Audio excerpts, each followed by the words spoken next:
Hello friends, तो बहुत बहुत स्वागत है भाई लोग आप लोग सभी का। तो भैया रशिया ने बहुत ही बड़ा मतलब अपने इतिहास का सबसे बड़ा हमला झेला है। और ये हमला किया है किसने? तो यूक्रेन ने किया है भैया। इस चचा ने अपने पैर पे कुल्हाड़ी मार दी है। मतलब आपने कहावत सुनी होगी बचपन में, आ बैल मुझे बार। वही वाला काम इस जेलेंस्की ने कर दिया है, ठीक है। और इन्होंने एक बहुत तगड़ा अटैक किया है मतलब रशिया पे। मतलब ये उम्मीद नहीं की जा सकती थी दुनिया में कि भाई एआई का हेल्प करके, मतलब एआई का हेल्प लेके कोई इतना बड़ा अटैक प्लान कर सकता है। मतलब गजब का अटैक हुआ है भाई। ये आप देख रहे हैं, ये सारे ड्रोन्स हैं, बहुत मिनी ड्रोन्स हैं, छोटे छोटे ड्रोन्स हैं जिसको इस हमले में यूज किया गया है। मतलब इतने छोटे ड्रोन्स, आपको ध्यान हो कि हमारे यहाँ पे शादियों में जो ड्रोन यूज होता है वीडियो कवर करने के लिए, वैसे ड्रोन्स का इस्तेमाल यहाँ पे किया गया है इस अटैक के लिए। भाई बहुत ही तगड़ा लेवल का अटैक किया है। मतलब आप समझ नहीं सकते, आप सोच नहीं सकते उस तरीके का अटैक यहाँ पे यूक्रेन ने किया। और जो यूक्रेन की तरफ से जो सोर्सेस, जो न्यूज निकल के आई है वो ये है कि भाई वो लोग 18 महीने से इसकी प्लानिंग कर रहे थे। मतलब आप सोच के देखिए कि तकरीबन 1.5 साल से ये लोग इस प्लानिंग में थे कि हमको ऐसा अटैक करना है। वही एक दूसरी तरफ ये भी खबर थी कि भाई दोनों ही देश जो है वो सामने बैठ के, मतलब इस इस्तानबुल में ये दोनों ही देश बैठेंगे और शांति वार्ता पे बात करेंगे और सीज फायर हो जाएगा। और ये मीटिंग होने से कुछ, मतलब कुछ घंटे पहले आप कह सकते हैं कि ये हमले को अंजाम दिया गया। ये जो आप तस्वीर देख पा रहे हैं ये उसी हमले की तस्वीर है, ठीक है।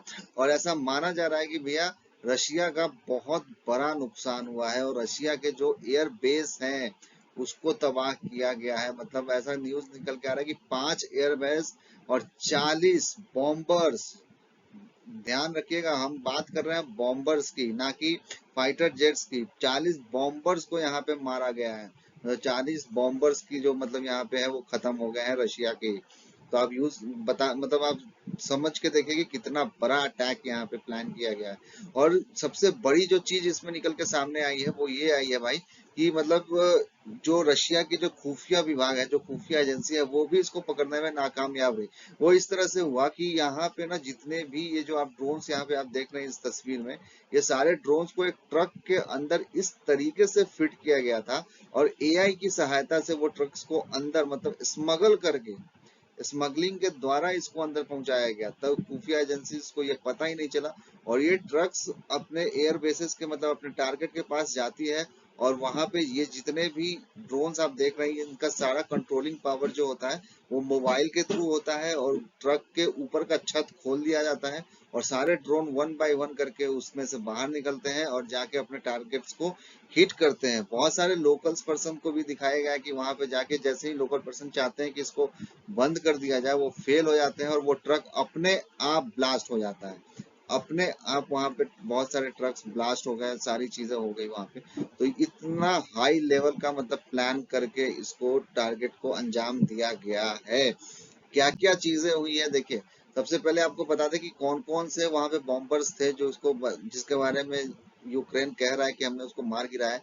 तो TU-95, TU-22 और A-50, ठीक है, ये तीनों बॉम्बर्स को वहां पे मार गिराया। देखो A-50 है ना, ये बहुत ही रेयर है। मतलब रशिया ने खुद इसके सिर्फ 10 पीस ही बना रखे हैं भाई। केवल 10 पीस है रसिया के पास। उसमें से ये A-50 का कोई, मतलब मान लो कितने पीस गए ये तो अभी तक न्यूज नहीं आई है।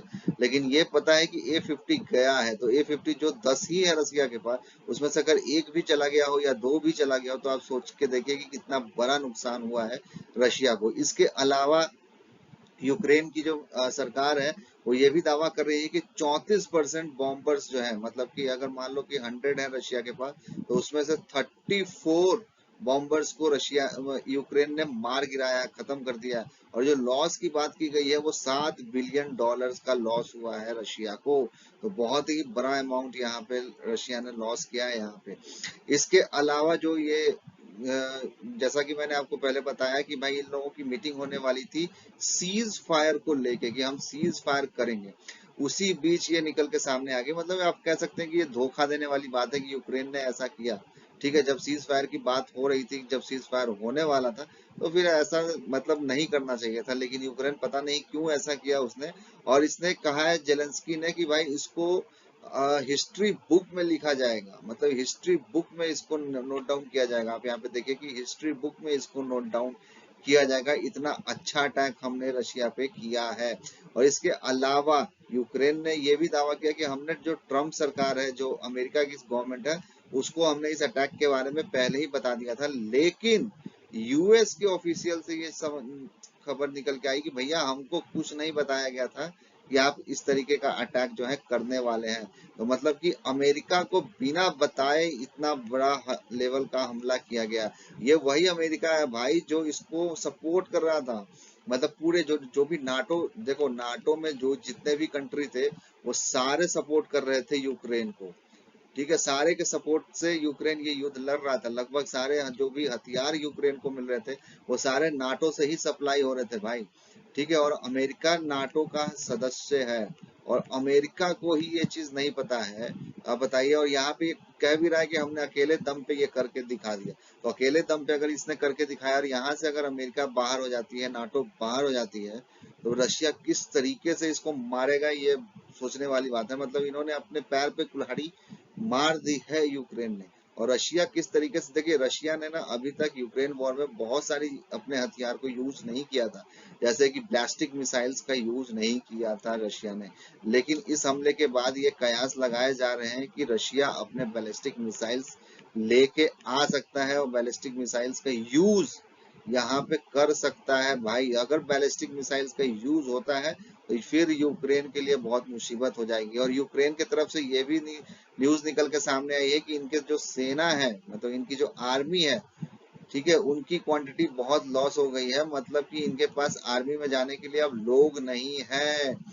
तो ये भी, मतलब अगर नाटो ने अपने पैर पीछे खींच लिए तो भाई जेलेंस्की के लिए बड़ा मुश्किल हो जाएगा इस युद्ध में सरवाइव करना। और पुतिन की तरफ से जो न्यूज निकल के सामने आई है, पुतिन ने साफ तौर पे कह दिया है कि बैलिस्टिक मिसाइल का अब यूज करो, यूक्रेन को अब मारो।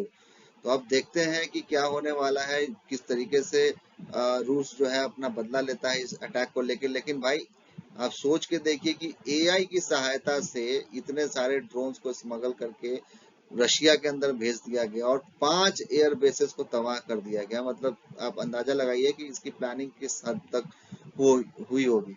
फिलहाल आपको क्या लगता है रशिया किस तरीके का रिटेलिएट करेगा? अपने राय कमेंट सेक्शन में जरूर दीजिएगा। तो मिलते हैं अपने नेक्स्ट वीडियो में, तब तक के लिए गुड बाय, टेक केयर, जय हिंद।